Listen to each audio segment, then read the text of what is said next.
Colonel Jerry David Duncan, United States Army, Vietnam. Jerry served 39, almost 40 years in the military, folks. Entered the military in 1970 in the Navy and served in Vietnam as a gunner on a small boat in the Mekong Delta. He served 2 tours in Iraq, 7 tours total in the Middle East, and is just a highly decorated soldier at the end of his career. He received numerous awards and accommodations and just tells a great story. He has an impressive resume of all the different duty assignments. He started out and ended up being a first lieutenant and second lieutenant in the Army, and then a captain, a major, lieutenant colonel, then retired as a colonel. But I just had a great talk with this man. He's just so amazing, the things that he's done with his life in the military, a career military man. Met him in Cocoa, Florida for the first time. It was July 6, 2024, just about a month and a half ago. And Jerry lives in Tennessee with his wife, and it was just such a pleasure to get to know him a little bit and to learn about his military career. I want to thank Mike and Sandra Potter for sponsoring Jerry's story. Thank you guys. You were such a blessing to me in my work, and I'm just so grateful for our connection that we have now, and hopefully I'll get to come back sometime. And your Pastor Jay, and just a great family down there, and I just love my time down there. And I want to thank you guys for allowing me to interview Jerry Duncan. What a great story, what a hero of the faith. All right, thank you guys. Folks, if you'd like to get involved in my work, there's information in the video description, in the comment section of my videos, and on my website, larrycapetta.com. I would invite you, encourage you to sponsor a story, a loved one's story, and donate to this work, and get involved in my radio station, Voices of History Radio. It's going 24 hours a day. You can download the app for free, and it's a great supplement to this channel. I listen to it all the time. It's such a blessing to hear these stories. Living history in the palm of our hands, folks. Our kids need to learn these stories. They need to learn the history of what they have to better appreciate what they have. So, all right, let's honor Colonel Duncan now. I thank you for subscribing to this channel. For those of you who have, if you haven't, please subscribe. And share these stories, folks. We're fighting for the same freedoms today in our own country that these veterans fought for. And Jerry is just a great man, served in our military, and because of men like him, we still have the freedoms we have. So let's honor him today. God bless you.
Time's important here, Okay.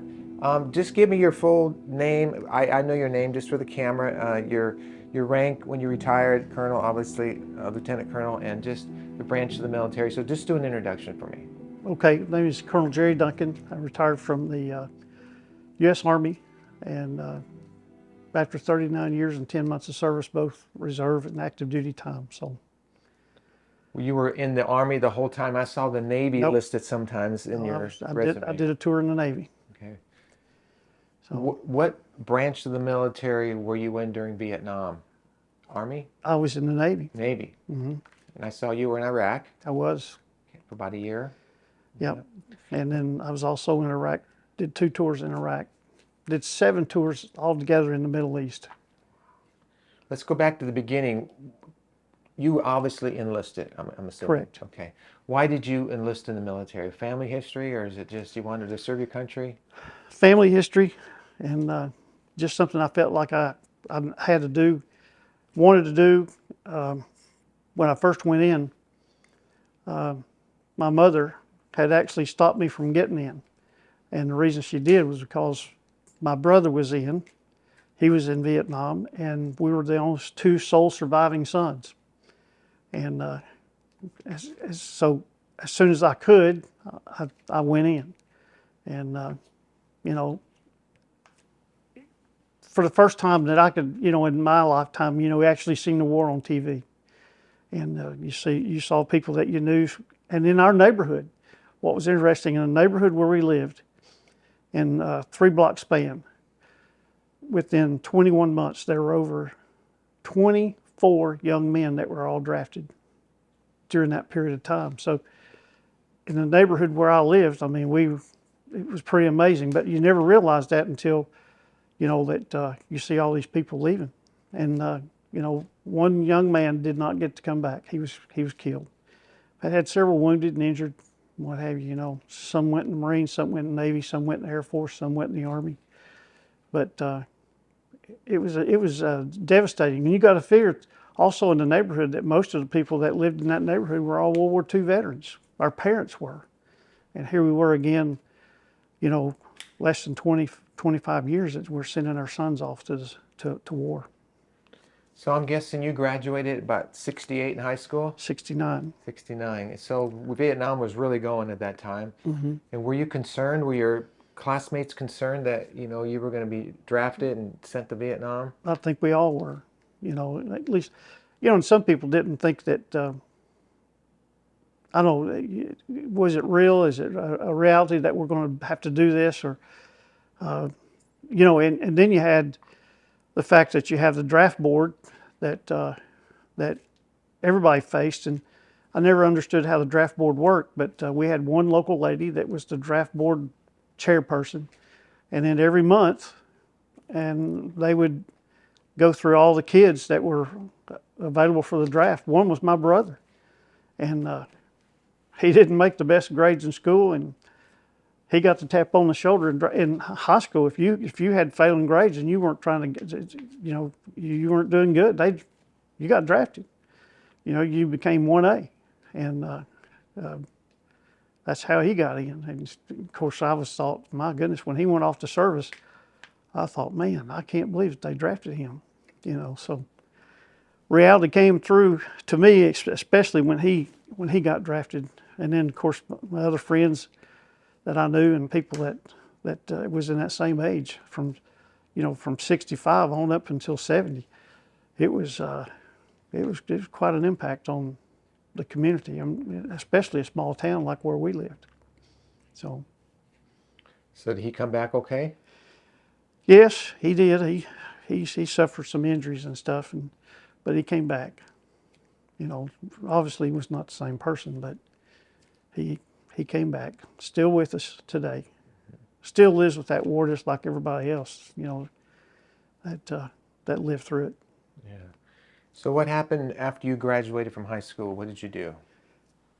Well, I went to college and lasted one quarter. You get like a deferment? Is that what it's called, a college deferment? Or? Well, it was a deferment if you went to college, but I didn't feel right by going. And I actually ran into a guy that I had been in high school with, and he actually was with the guy that talked me into going into the service. And so I just dropped out of school and joined, and ended up in the Navy, and ended up in Vietnam, and then came back, got extended. About that time, that was in 1970. So we ended up in the first Middle East conflict. So we came back from Vietnam and ended up in that, and that was in 73, 74 when they put the first oil embargo on us. So, and that was a scary time, and in fact, that was the first time we really ever faced the Russians. Now, were you a gunner on a boat or something in Vietnam, or what did I read? I did.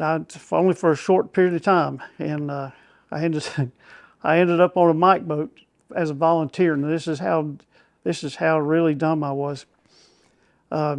I was sitting in a barracks in the Philippines waiting on this ship, and when they flew us over to Vietnam, we landed in Vietnam, got off the plane, spent one night, put us back on an airplane, and flew us down to the Philippines. Of course, the Navy was in big operations. That was a logistics operation out of the Philippines.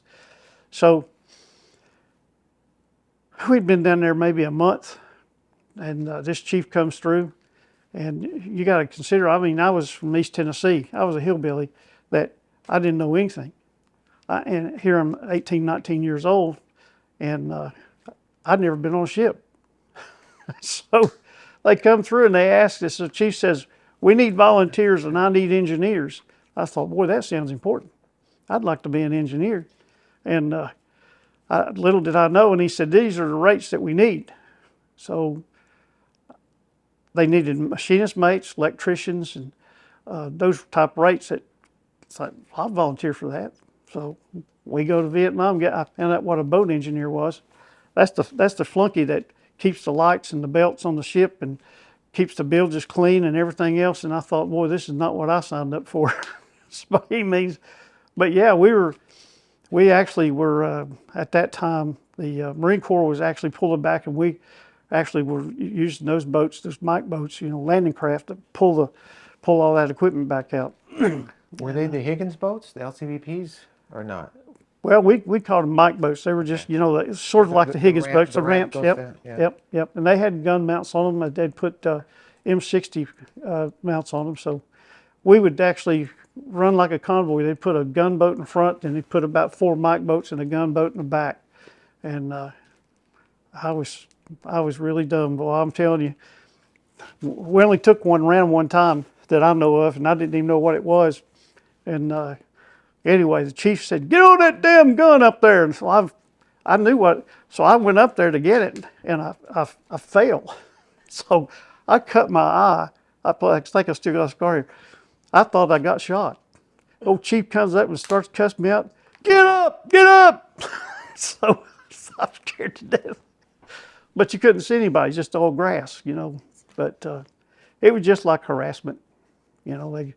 It was sort of like the terrorist, they know they can't beat you, but they sure can harass you. That was a scary part. Did those boats have like the gray marine diesel engine on them? They did. Yeah? Yep. Yeah. How about... they had dual engines, 2 engines. They were twin screws. Were you on the Delta? Mekong Delta? Yeah. Down in that area. Wow, that's great. But it was, I was there for about 4 or 5 weeks, and then I finally got on this ship that I didn't know anything about.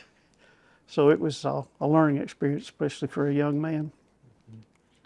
So after Vietnam, I mean, how did you get into the Army? Was that, you got out of the Navy and then you enlisted in the Army? How did that happen? Well, I stayed in the Naval Reserve. I went to school in the meantime. I'd tried to pick up where I'd left off as far as college was concerned. And back in the Jimmy Carter days, and they came in and they cut half pay. And they said, we're only going to pay you half time. Didn't last long, but the Navy cut everybody's paying half. But they still expected you to come to the drill time and everything else. And it was money. And I remember there was an old chief that was there, and he said, well, Duncan, let's me and you go up to the Army. He said, I heard they've not cut any money out yet. So we went up, and he and I both joined the Army Reserves, and I ended up on the engineer side, and I got really frustrated. In fact, I couldn't get anything more than E5. And I did every school. I did everything they asked me to do. And I guess I was just a pain in their butts. And one day the first sergeant was there, and he hollered at me. He said, Duncan, he said, you want to get promoted? I said, well, yeah, I've been trying to. He said, you finished school? I said, yeah. He said, come in here, sign. So I thought I was getting promoted. So I signed. He said, you want to go back on active duty? I said, yeah. I really didn't know what he was doing. This was in 1979. And I went to OCS. and I got commissioned. So I was commissioned in 1979. That was at the end of Carter's administration. It was a terrible time to be in service because it was, Vietnam had stopped. The armed forces were just really, it was terrible. I can't explain it. It was just, there was no pride. There was sort of a similar situation. They couldn't get people in. It was just a bad time to be there. But anyway, but at the same time, it was an opportunity for me that I was able to go to OCS. Now, had it been different, I don't know if I would have gotten in. I have no idea. But I went to Fort Benning and went through that program, got commissioned as an engineering officer. And then I later, at Fort Benning, there was a huge set of arches that where our barracks was at. And we marched through those arches every day. And there was a gold bar sticking in the top of that arch that somebody put that in there, I guess maybe back 50, 60 years before that. But it was incentive for you to make that. And it's the type of program that only half the people that start it finish it. And you think every day, I'm not going to make it. Because it was a tough program. It was nothing easy about it. And I remember they would give us missions and stuff. They called them missions. Like at night, we would have to clean a barracks that didn't even have people in it, or we would have to clean what they called the Hall of Fame, people that were in the Hall of Fame.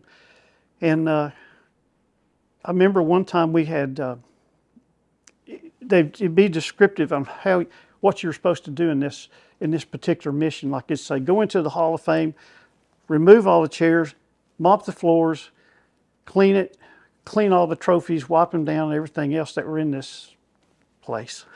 So nobody'd been in it. I mean, we did it the night before, and nobody'd been in it because the only time that we got to go in it was when we took the oath of office. And they took you in there in massive numbers, and you took your oath. And so we'd go over there and we'd just sit down and, smoke and joke. Well, so we did that. We went back over to that night we got done, went back over there. We didn't do anything. So anyway, the student commander that was there that day said, "Did you do everything on that list?" I said, "What do you mean?" He said, "Man," you got to do everything on that list." So went back over and we moved all those chairs. We found a couple pennies under the legs. And that was the whole deal. If you signed off you did it and you didn't, your integrity was lost. So they went after the leadership. Did the same thing as commodes. They dropped paper clips into the commodes to make sure that you flushed those commodes. If you cleaned a commode, you had to flush it. So, yeah.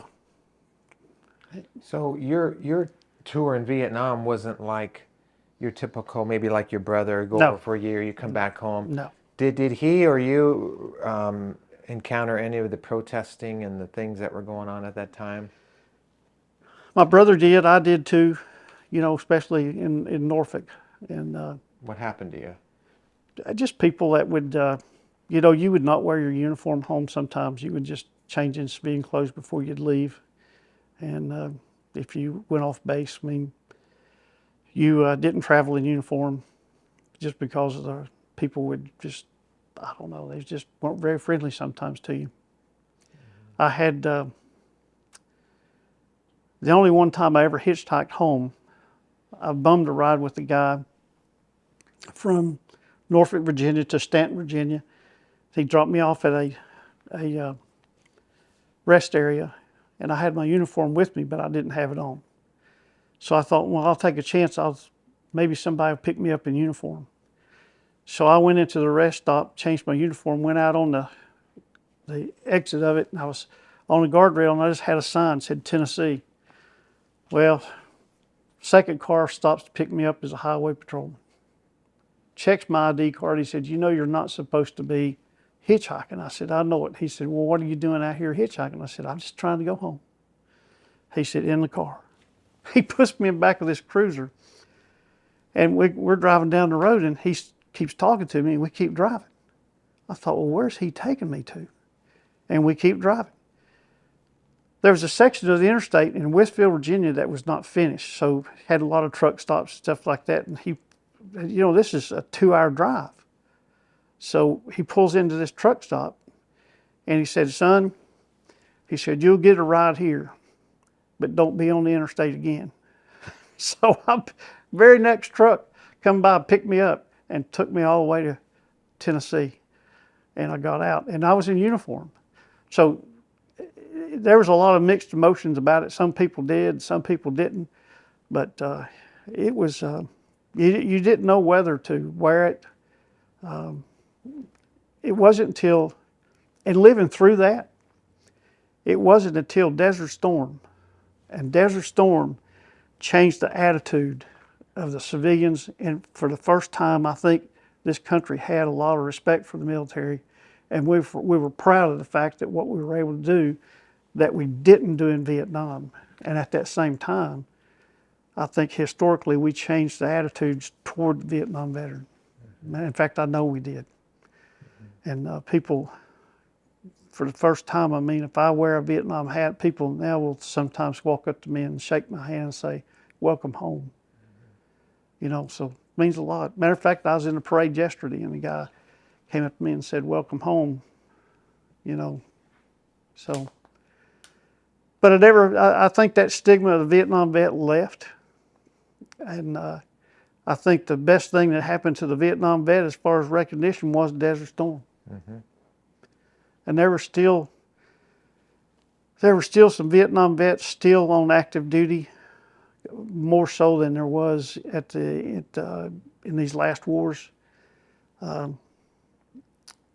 retired in December of 2009, and not many people knew that I was a Vietnam vet, but word got out that I was retiring. And they gave me a retirement I was almost ashamed to take. It was, just because I'd been in Vietnam, and I felt like a dinosaur at the time. I thought, my gosh, I can't believe I've been in this thing this long, and I can't believe it, they're recognizing me for this. And I thought, some people say, well, it's too little, too late, and I don't think that's the correct statement. I think it's something that I think the American people felt guilty about, that how they were actually treated. And you got to wonder who and where these people are today that protested the war. You know what? A lot of them have told me, welcome home, I know. And I see people like that, and most of the time they'll give you sometimes a reason what happened, why they didn't, or what have you. If you had the ability to go to college, that was a deferment, but it was just a time that that was the last draft that we ever had. And, a draftee usually come out, they all went into the armed services, to combat arms. It was all, you was drafted, it was infantry, it was artillery, or it was armor. And, you went in, you 8 weeks of boot camp, another 8-10 weeks of AIT, 30 days leave. You went to Vietnam, you did your 12 months tour, you came back, you had probably 18-20 months left, and a lot of them they let them out. After 20 months of service, just let them go early. But it just depended on what they needed at the time. Of course, timing's everything, good or bad. Yeah, your path was different than a lot of the others in Vietnam, but you were around it, you saw it, you experienced it. You know people that were there, probably people that didn't come back. You ever been to the Vietnam Wall? I have. Do you remember the first time you went there, what you felt? Yes. I just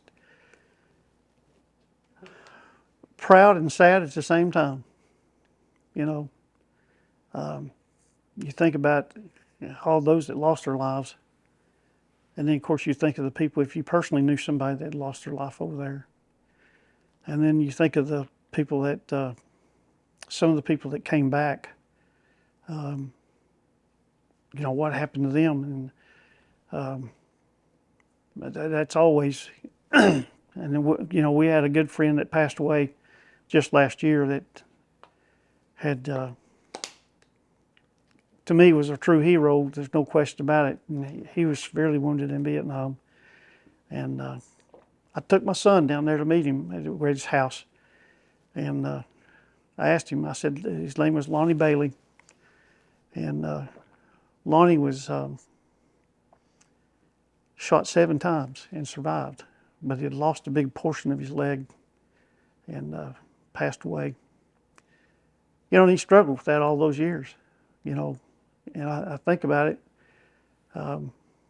People don't realize what people have to go through afterwards. And we tend to forget it. It's just like right now you got all this tunnel to towers and that people are trying to, and we never had anything like that for the Vietnam vet, but at the same time, I know I've had a couple of Vietnam vets say, why don't we do this for the Vietnam vet when he come back? But I go back to Desert Storm. I think Desert Storm changed a lot of attitudes for people, and I think that at the same time, the people that you're talking about that called us baby killers and everything else, that for the first time those people were able to say, I'm sorry too. And I think it was a healing process for us too. We won. We changed the attitudes of the people that were previously didn't have the pride and the respect for the service member, but they had a chance now that we accomplished something that we set out to do. And living through that too in the services was opened my eyes to a lot of things that I don't think that people that were already out of services could see. But I seen when Ronald Reagan went in office, I seen a drastic change in 1980. I mean, it completely just changed really quick, and both in the attitude in the armed forces, the attitude of the country itself, and then on top of that, we were getting better equipment. We were talking about this today.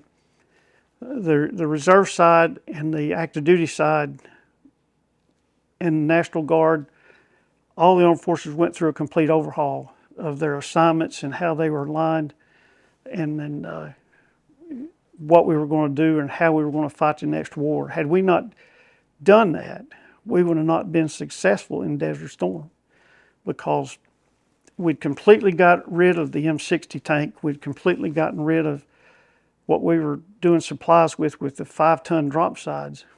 So we went to the M1, and everything behind that M1 changed all of it. That was when they brought the HEMICs in and the ability to supply that system. And we were still using the same systems of supply and logistics that we used in World War II and Korea and even in Vietnam. So this changed everything in how we went to war and how the battlefield went.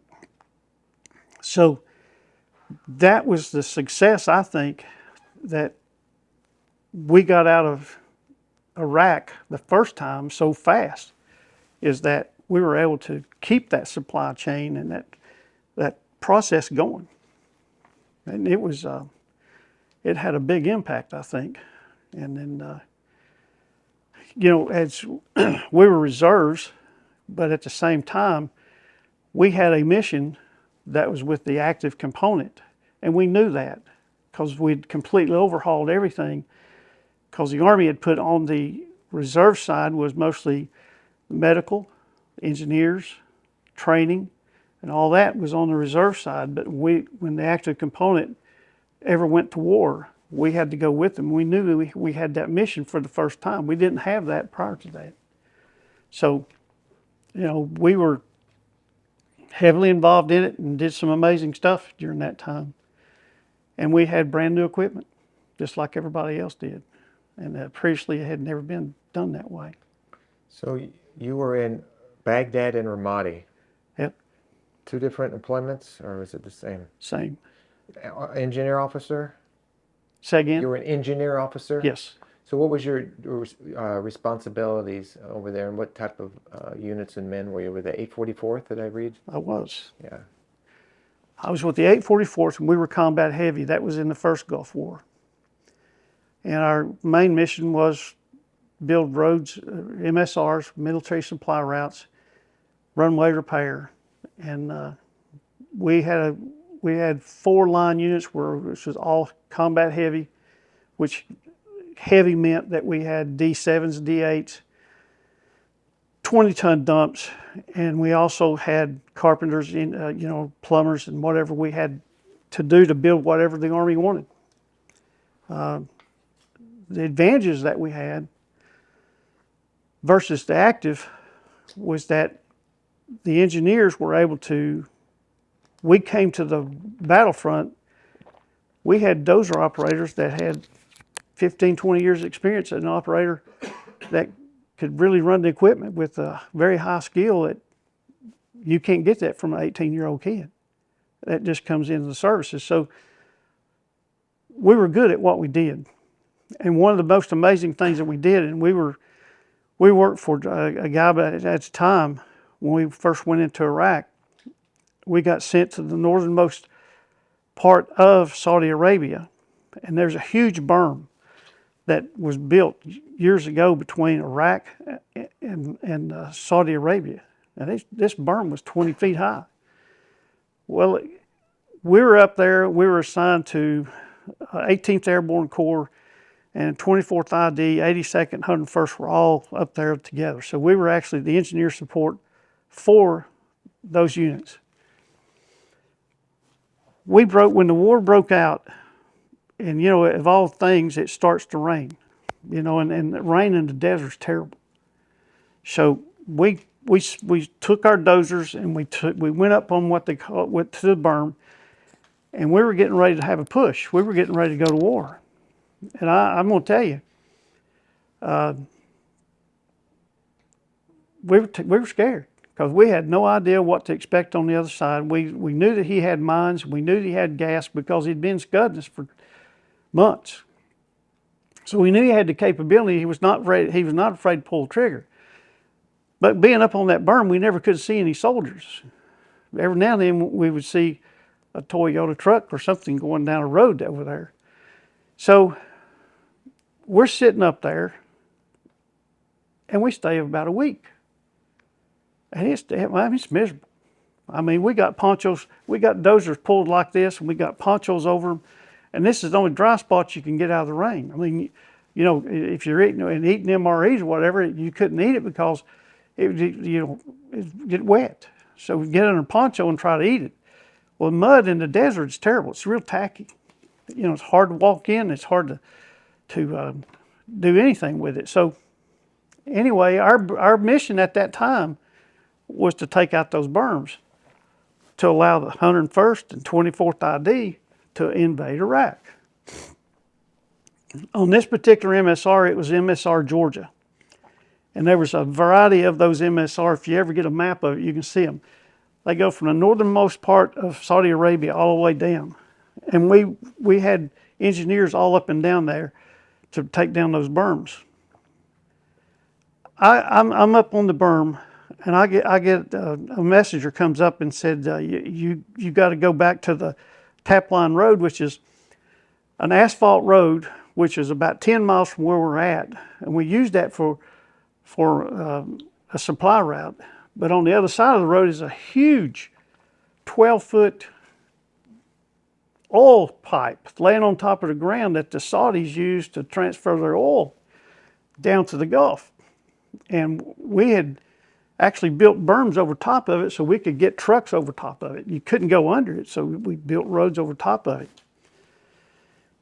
And there's all kinds of these pump stations all the way down, up and down this pipeline. So we go back to this meeting, and he said, we got to meet with Schwarzkopf's staff. Well, I thought, this is pretty important maybe. So we go back there, and there's a guy, he was the executive officer of the battalion. So the battalion's 850 troops. That's how many people we had. We go back there.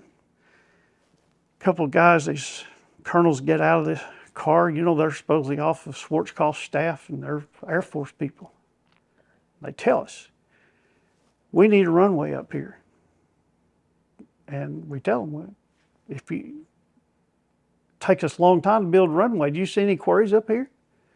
I mean, you know, there's not a lot up here to build a runway with. And this guy, his name was Major Burleson. And he was sort of a cocky guy, but he and I got along. And he asked this colonel, this Air Force colonel, he said, well, sir, what kind of airplane drivers do you have? And he said, well, what the hell are you talking about like that for, son? He said, I'm just asking, can you land in this road? We're standing in an asphalt road. And they had not thought about it. So he said, we can do that. We can build you a ramp, and we can build you an apron, and we can get it for you in a couple of days. So we pull this equipment back off the berm, and we start building this ramp off this highway. 3 days later, 4 days later, anyway, they start landing C-130s in the middle of the road. And we build what was known as Log Base Charlie. And it was a huge logistics base. Now, this is I call it ignorance of war. We had no idea what the big plan was. The big plan we had was to get this done and maintain it. So we had to leave troops back there to keep this apron from wearing out, because the C-130 would land and they'd come off, and, you know, it ruts. So we'd have to keep the ruts and everything cleared and keep what few rocks we had in that. And Log Base Charlie was what made Schwarzkopf had a decision at the time that had we not gotten it done in 100 hours, that the 101st and 82nd needed that logistics base to support them to do that push all the way into Baghdad. And that was the whole purpose of it. And you know when I found that out? When I read Schwarzkopf's book, and he talks about Log Base Charlie, and I thought, well, we were pretty important, you know, and that was his decision at the time, but it delayed that war of that ground game going in. But we busted the berm.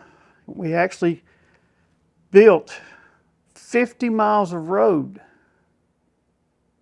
in less than 30 hours into Iraq. And once we got in there, they stopped us. And we sat up there for a couple of weeks waiting on us. Well, do we go any further, or what do you want us to do? And we noticed that the French left. Of course, they don't stay around very long. And the Brits had pulled back, so the only people left was pretty much the Americans, and that was all there was left, really. Casualty, I'll never forget this number, because we put all these reefers at Log Base Charlie. The casualty rate would have been over 10,000 people lost if that push had went to Baghdad. That was our estimate. It would have been tremendous. But now those C-130s landed continuously. They bought everything up there from bacon, beans, and bullets to furnish that one big push had it went through. But it ended. And we had to stay. All the engineers had to stay behind after the war was over. So we stayed behind about a couple of months, and we had to clean up all that mess, all the bivouac sites, all the environmental issues that they said really counts now. You know, the Saudis says, oh, you must clean this up. Can you imagine? We had over 500,000 troops in that operation, you know, and like everything else, we started downsizing as soon as we started pulling them out. And we ended up in the oil well fires. So from that point, I was a company commander at the time, and I had soldiers from the northern part of Saudi Arabia all the way down to Kuwait. And I spent a lot of time on the road trying to make it to wherever we had them. We had them everywhere, both in Kuwait. And one of the worst missions they gave us, I don't know if you ever heard of Death Valley. Just California. Well, Death Valley in Kuwait, and that's actually when Hussein was trying to get out, and we napalmed him, and it was terrible.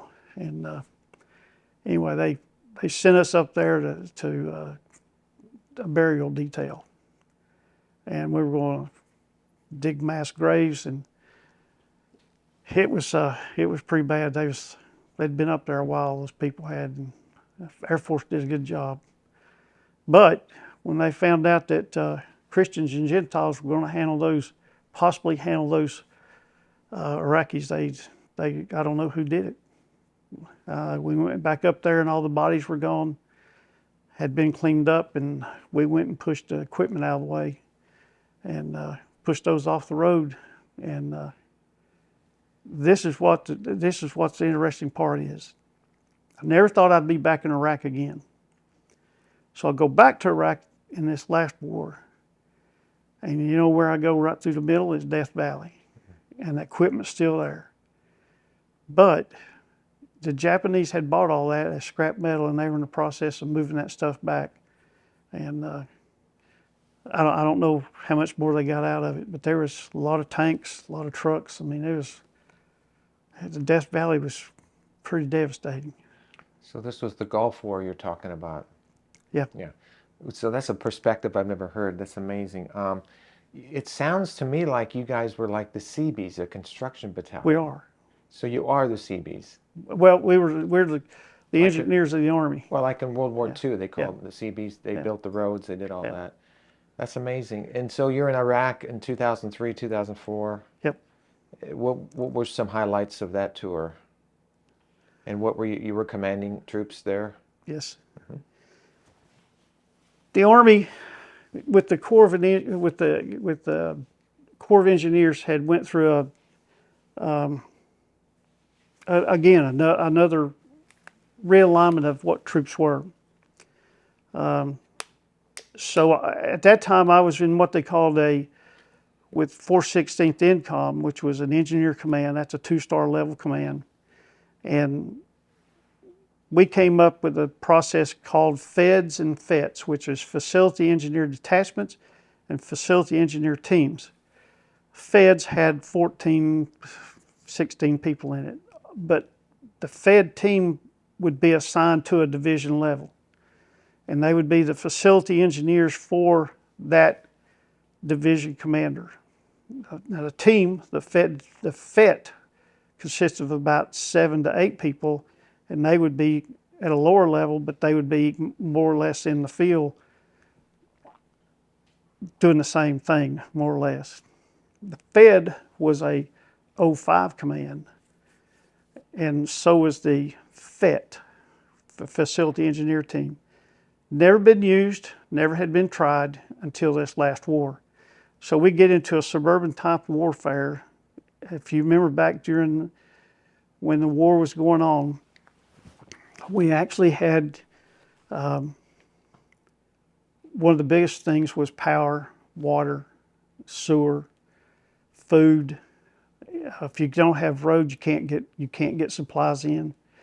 So we was one of the responsibilities I had was actually restoring power, and we knew more about the grid by the time it was all over than the Iraqis did, and it was quite an undertaking. You know, we went into power plants over there, and I know I talked with my wife one time, and she said, she asked me, she said, "Are you get concerned sometimes?" She said, "Yeah, I get concerned sometimes, but like in the power plants. But if you ever noticed, there was never a power plant ever demolished over there. It was never injured. You know why?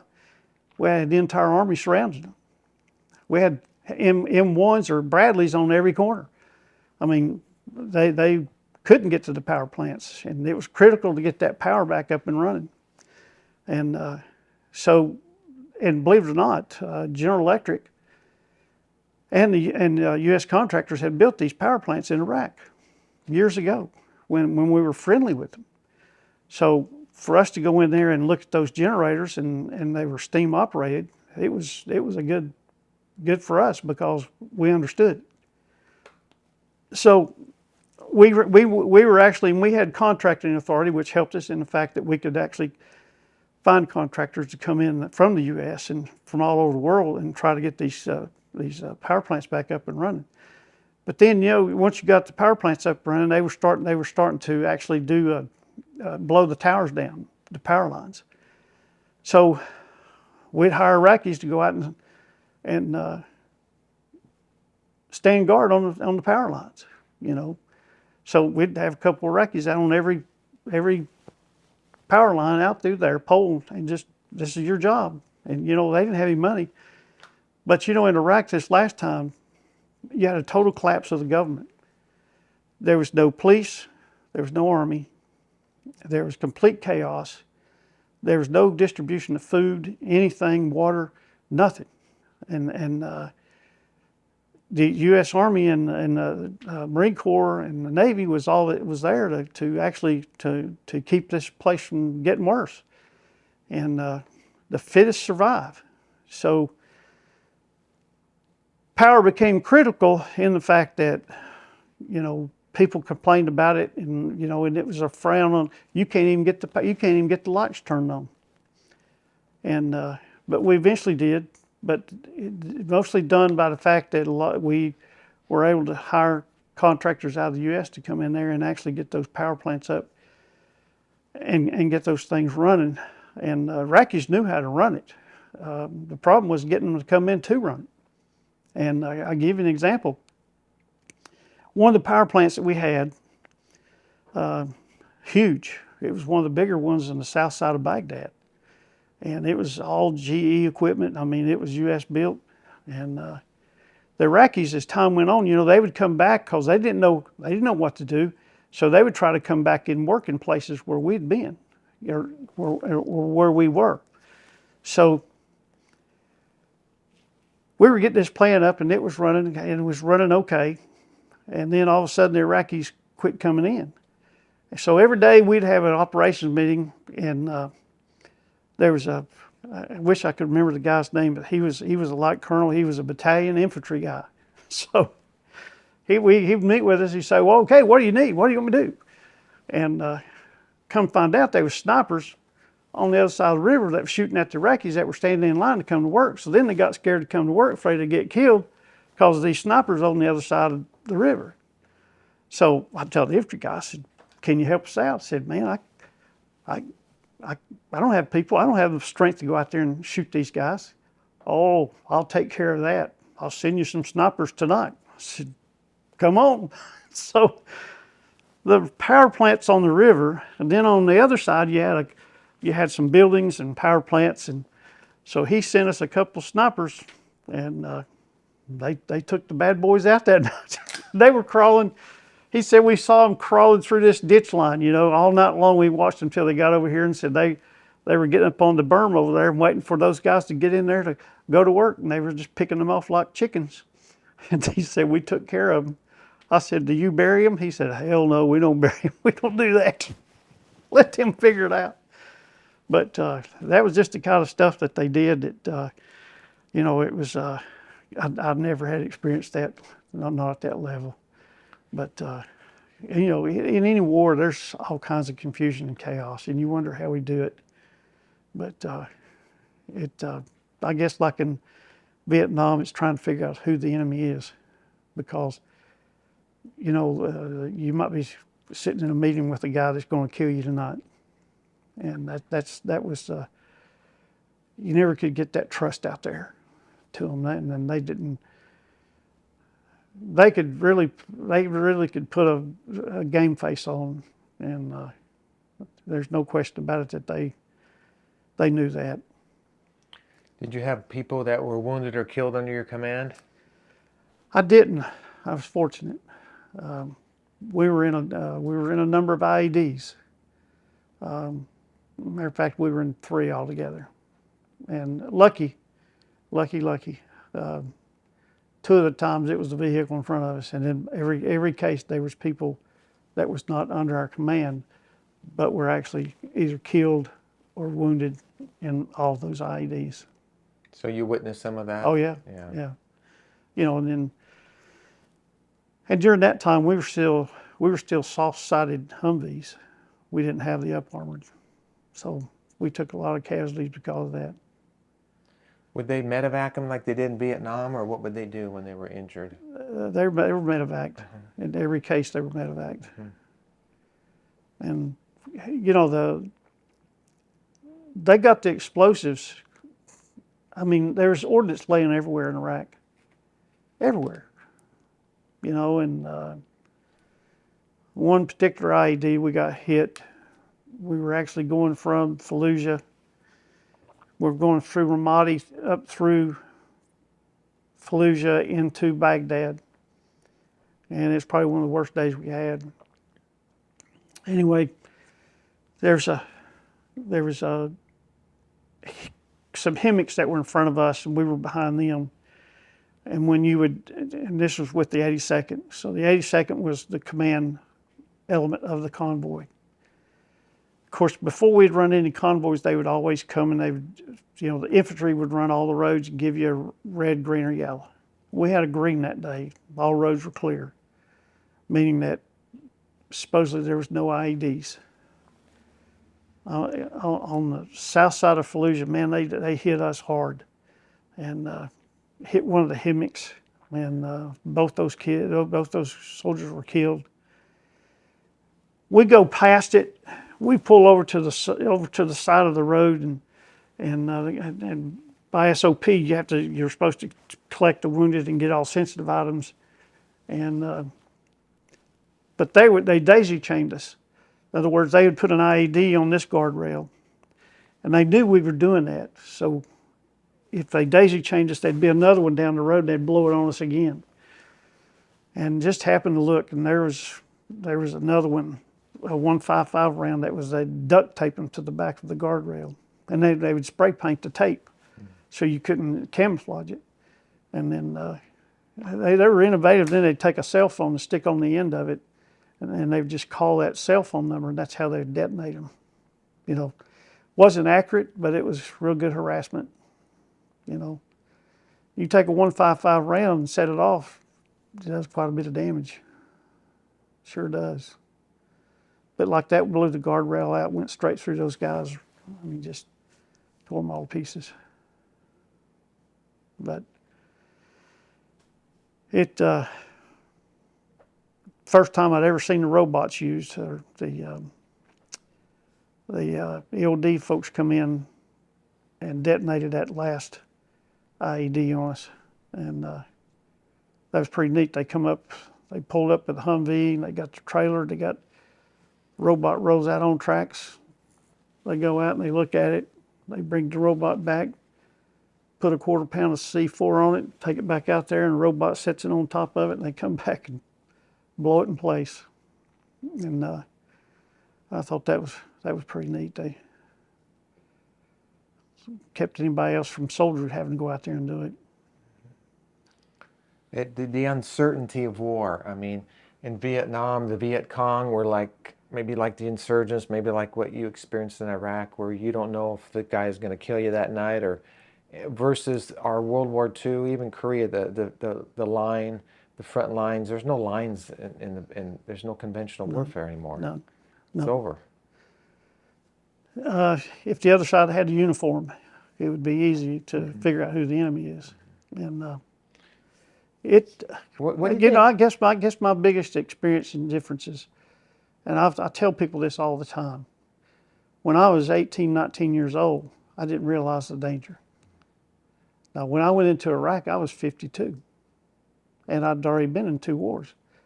And I had a different opinion, had a different outlook on it. I used to see people says, I wish we could, had one guy said, you know, he's just a young kid. He said, man, he said, I wish I could just, I want to get a Purple Heart. And I thought, boy, son, let me tell you, you just don't realize what you're asking for.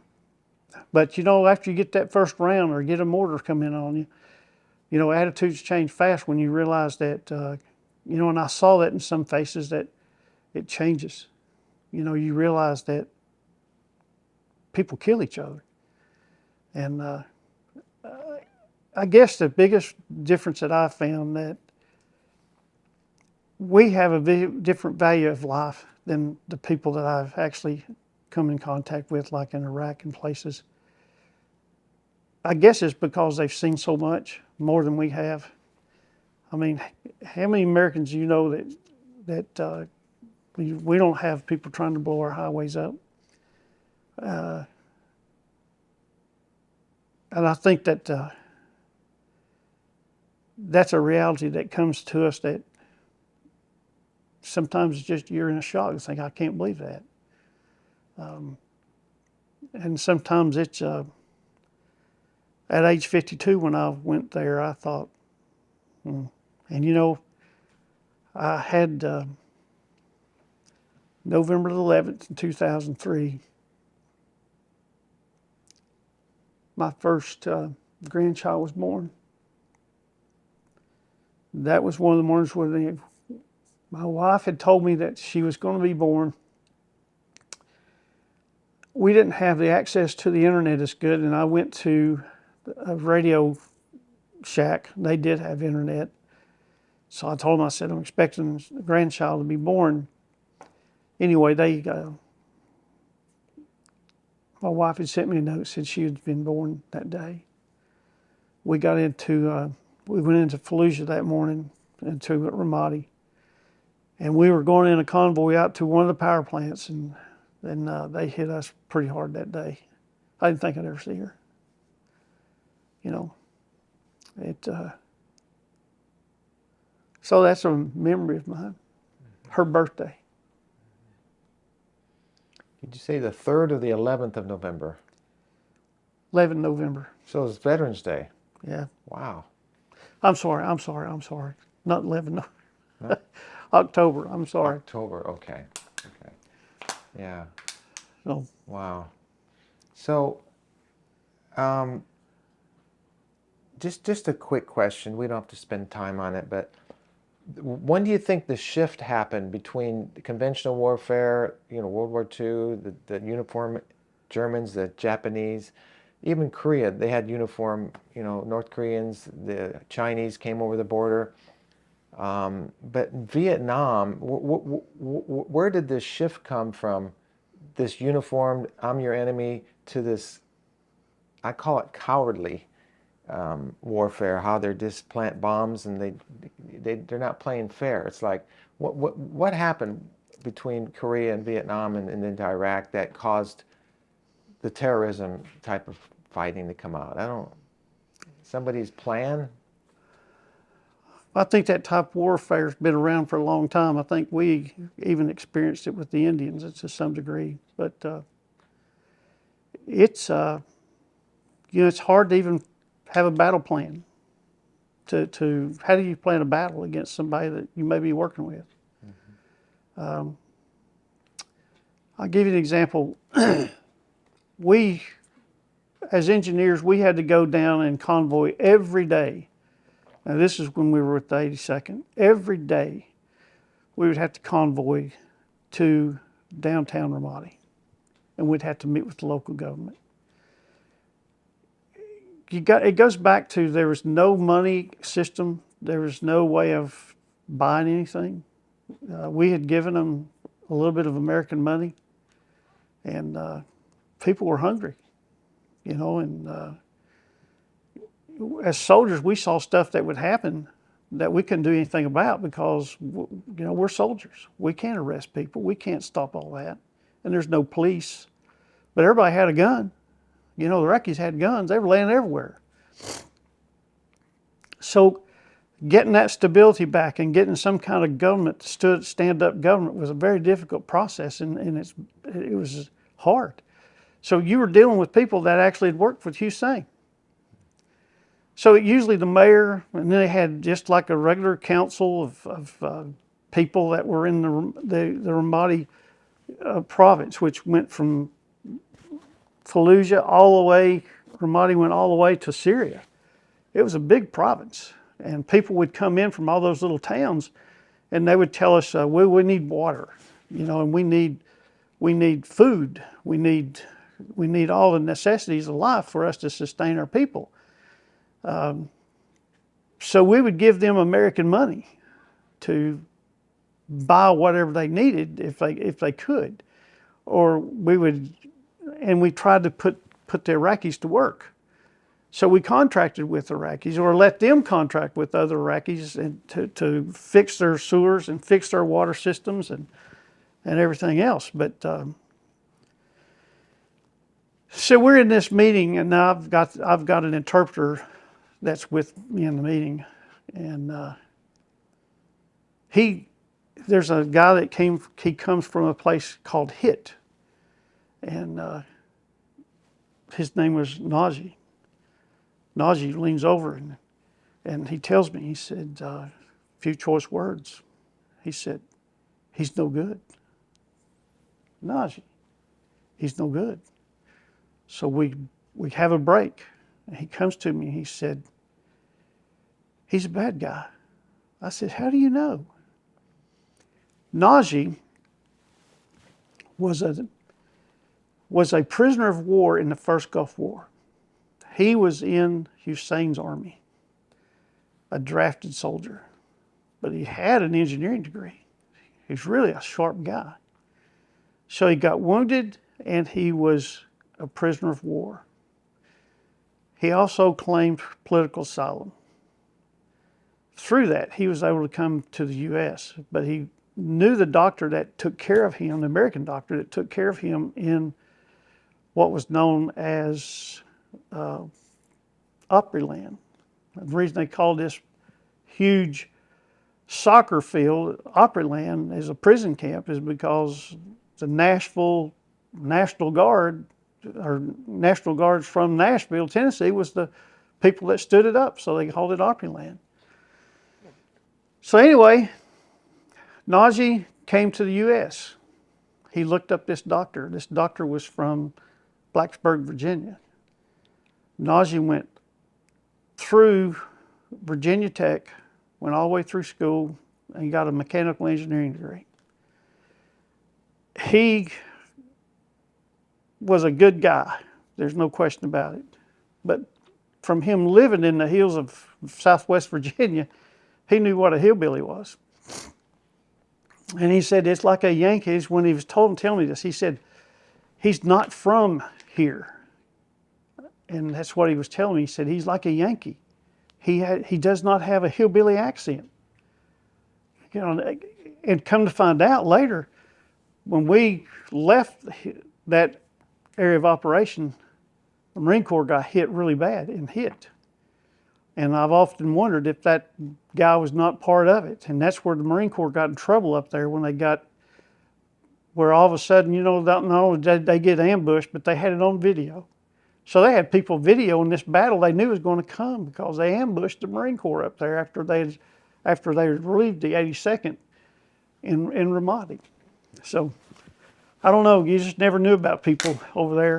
And you know, sometimes I thought, and I still think I met some good people, but at the same time, I'd wonder if they'd ever turn and kill me too. Out of all your assignments or commissions, what was your favorite? Korea. That was my last one. It was my best assignment.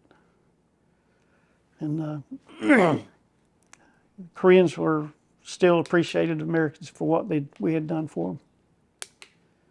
And they were very respectful people.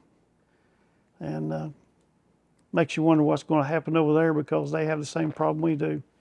They got people that don't want to serve in the military, and they would like us out, especially the younger generation.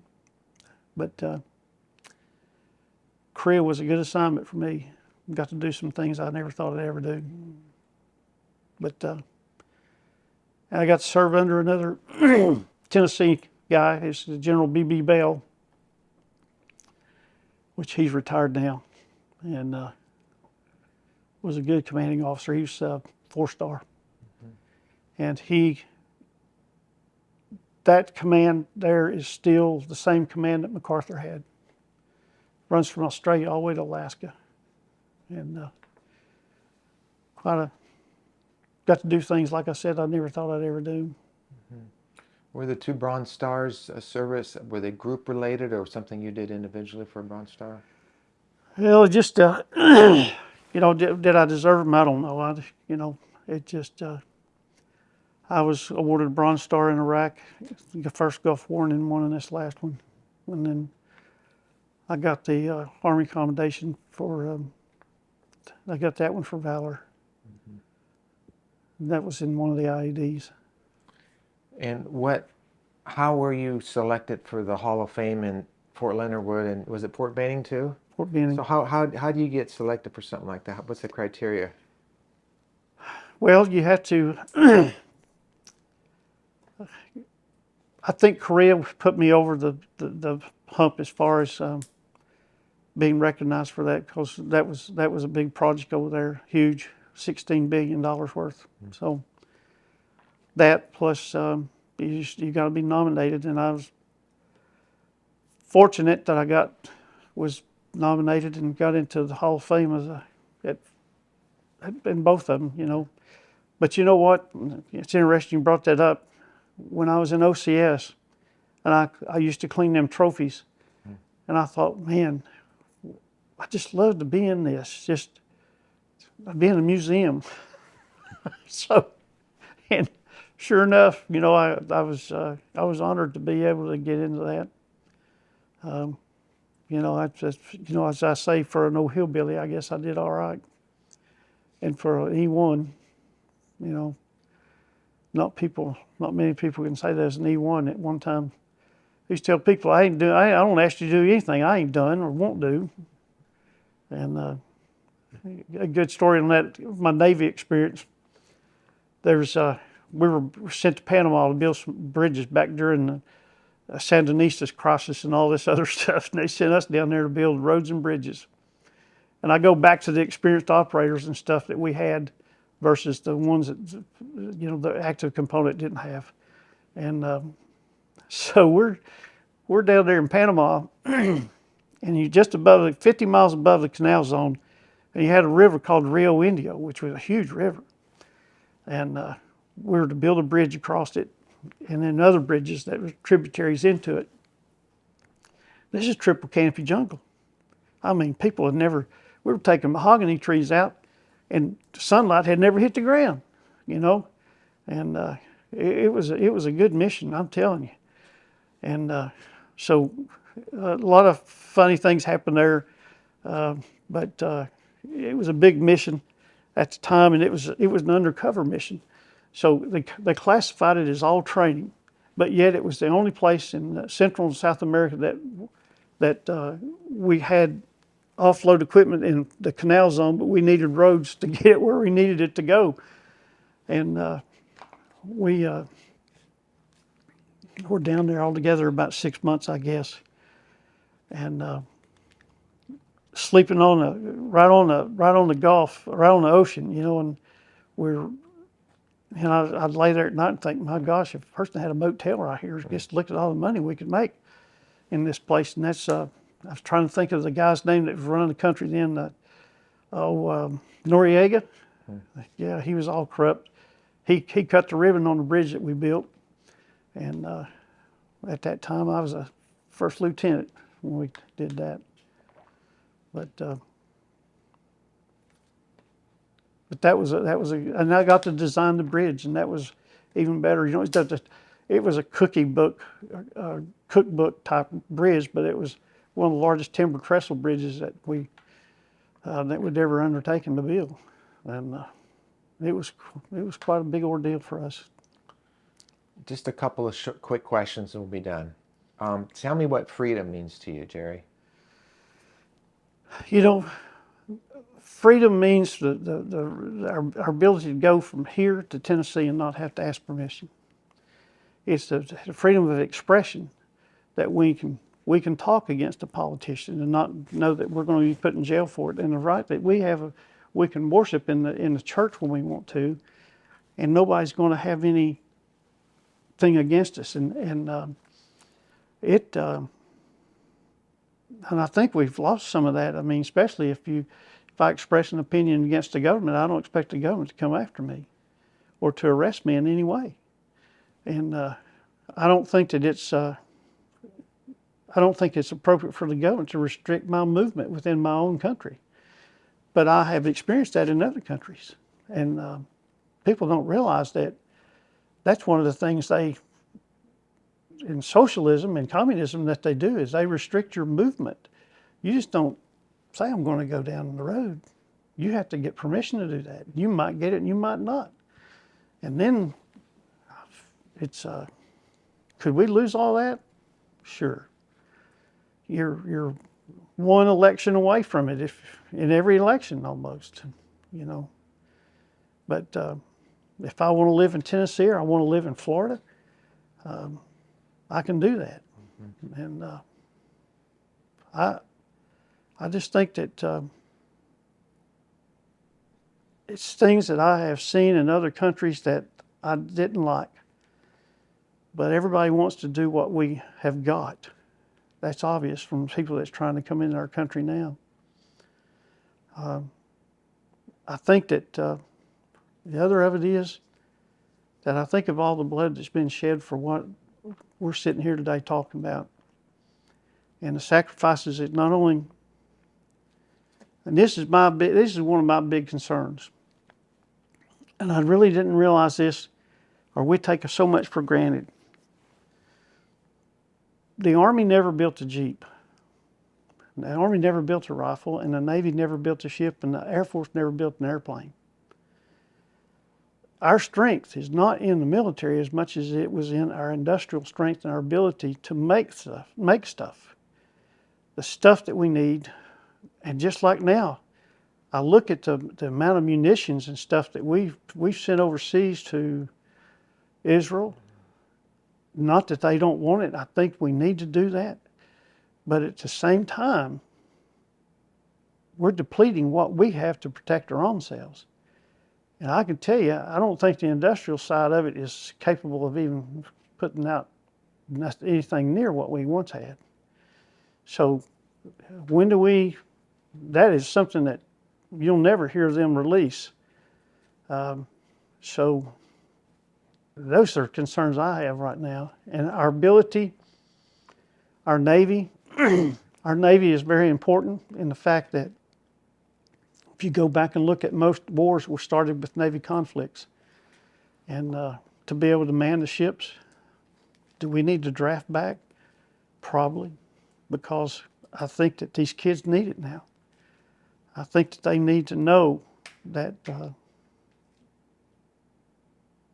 service to our country is something that we all should share in some way, whether it be on the industrial side, making stuff, or even serving in the military. But the people that, our civilian strength and our skill sets are slowly, or have possibly left us already.